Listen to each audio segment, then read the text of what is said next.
అదేలే. తర్వాత సెట్లకు వచ్చిన తర్వాత కూడా చాలా డిగ్నిఫైడ్గా ఉండేవాడు. కలివిడిగా అందరితో బాగుండేవాళ్ళు. Yes, yes. వీళ్ళందరూ కలిసి ఈవినింగ్ కూర్చొని చక్కగా కబుర్లు చెప్పుకుంటూ Yes, yes, yes. ఉండేవాళ్ళు అనమాట. మీరెప్పుడు ఇప్పుడు వెళ్ళారు ఇటు సెట్కెళ్ళి మీరు? నేను చెప్పడం మరిచా, మ్మ్. చంద్రమోహన్ గారి బ్రదర్ల వీరభద్రయ్య అని ఒక ఆయన ఉన్నాడు, మ్మ్. Cousin brother. మ్మ్. అతను షూటింగ్కి వెళ్తున్నాడు. మ్మ్. అతను నేను బాగా ఫ్రెండ్స్వి. మ్మ్. నేను ఖాళీగా ఉన్నా. సో షూటింగ్కి వెళ్దాం రా అన్నాడు.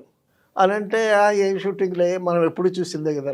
కాదు కాదు, దానవీర సూర్యకర్ణ ఎన్టీ రామారావు గారి షూటింగు. ఓకే. అమ్మో అక్కడైతే మరి వద్దులే మ్మ్. అది ఇది అన్న. మ్మ్. కాదు కాదు, చాలా మంది ఉన్నారు మ్మ్.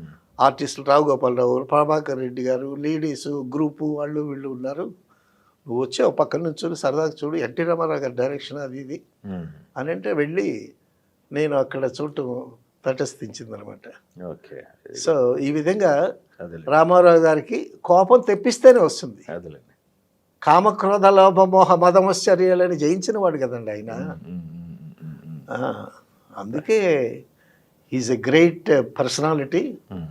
అటువంటి పర్సనాలిటీ మళ్ళా మన తెలుగు ఇండస్ట్రీకి రాదు. Yes. రాదు. ఓకే. Thank you.